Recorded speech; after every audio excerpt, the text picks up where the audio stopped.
Welcome to Donmar TV News Channel. Sinabi ko sa inyo, itong gobyerno na ito, para ito sa mahirap. Makita naman kung sino yung binibira ko, yun yung hindi bumabayad ng buwis at riding on the popularity because it's so popular. It's a fad now to have this kind of shows, ano-ano, but yet abandoning their duty to government. And you ask protection from government in your business. In return, you pay your taxes correctly. You do not pay your taxes correctly, ayan ang nangyari sa inyo. So, there will be no opening. I assure you, lahat ng franchise yan, hindi ko i-implement yan hanggang they settle their full accounts with government. Wala kayo, sabihin lang ninyo na bigyan kayo franchise. For all I care, you can have 1,000 franchise. You will not see the light of day there until you come to government with clean hands. Ika nga he who comes to equity must come with clean hands. So, kayo magsabihin na maligaya kayo, wala akong galit. Bayaran mo lang ang gobyerno. Sasaludo ako sa inyo 5 beses. In full attention. Hindi ako galit. Presidente ako, yung maliliit na bagay na ganun. Personal.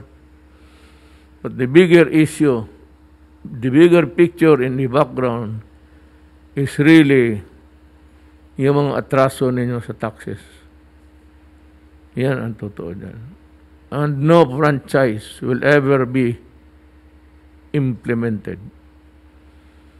Waskin na bigyan ninyo ng 5,000 franchise yan. Hindi ko implement yan. Settle your account with government and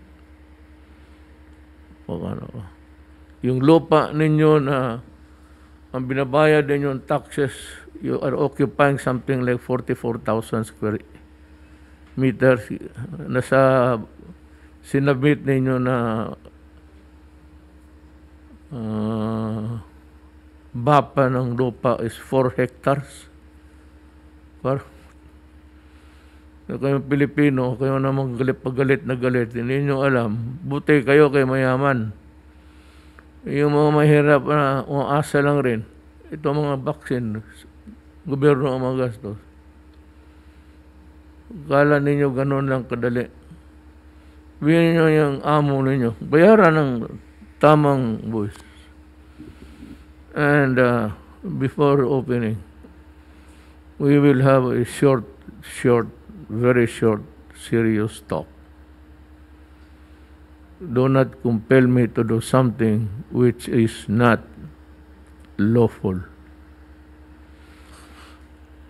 Just because you give them a franchise, it does not follow that all of their misdeeds in the past are condoned and forgiven. Was the President referring daw po to ABS-CBN when he talked about the need to pay the right taxes to secure a franchise? It was not mentioned in the public address, but he may have stated something more specific given that the speech was edited. Para po maiwasan ng interpretations at speculations. Wala pong edited. Wala pong edit doon sa portion na yon. Wala pong ibang sinabing presidente. And you know the rule, spokes cannot add, cannot deduct from what the president said. Lahat po yan ay addressed sa mga nag-a-apply ng prangkisa.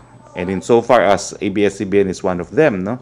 I guess it is a safe conclusion. It is also applicable to ABS-CBN, but it applies to all those who want a franchise.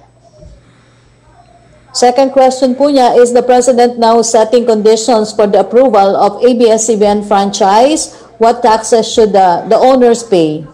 As I said, no, it it is definitely applicable to ABS-CBN, was not referring specifically, so I cannot answer that question. Senator Risa Ontiveros issued a similar call for the government to follow up Pfizer's EU on approval of the ngayon kung kami ang magsalita, siya na yung nagpo-post ng Sinovac. Actually, may isa sa inyo nagsabi na ito ayaw kong off tangent na mga tirada ninyo. Bakit ba ito si Duterte sa Sinovac ng Sinovac? Hoy, kung sino ka man, ganito yan. Long before pumutok to, tumawag na ako kay President Xi Jinping.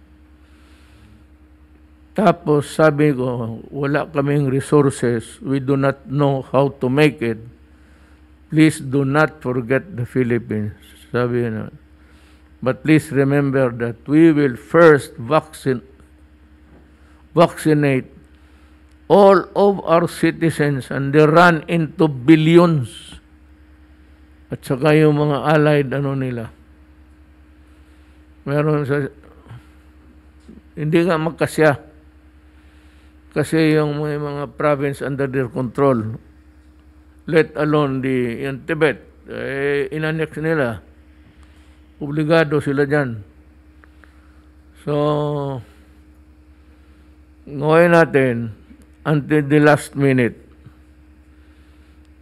ito, sabihin uli ni General Galvez sa inyo yan. Hindi yan mabayaran hanggang hindi dumaan kay Dominguez pati sa akin. Itindihan ninyo.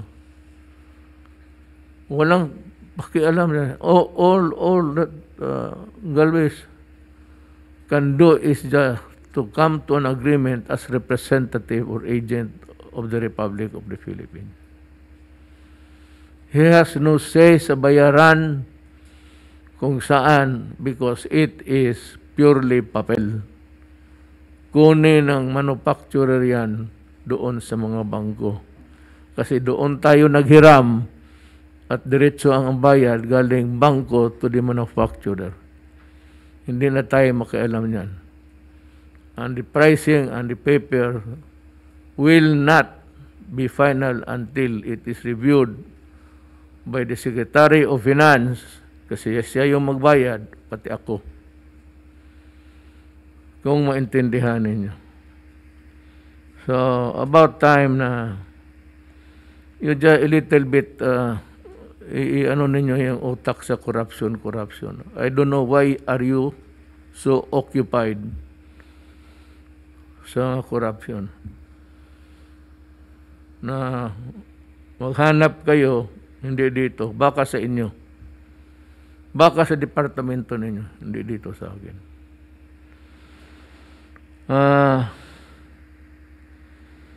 The earliest, sabihin ni General Galvez kung kailan, siya yung kita mo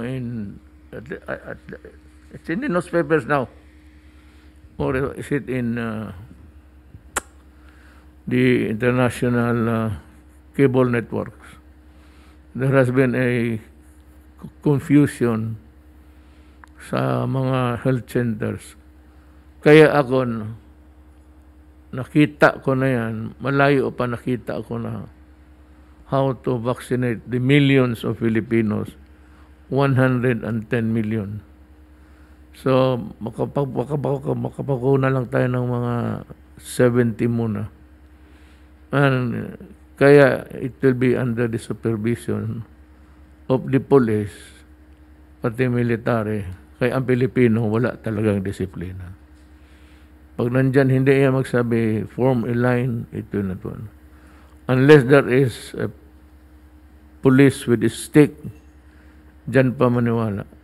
Ganun ang Pilipino eh. And we have come to live with it. Sa atin, natural na yan. Kaya ako, malayo pa, sabi ko, ito ang gawin ko. Police, pati military, police station. Wala lang pila na malayo. Bigyan lang ng number.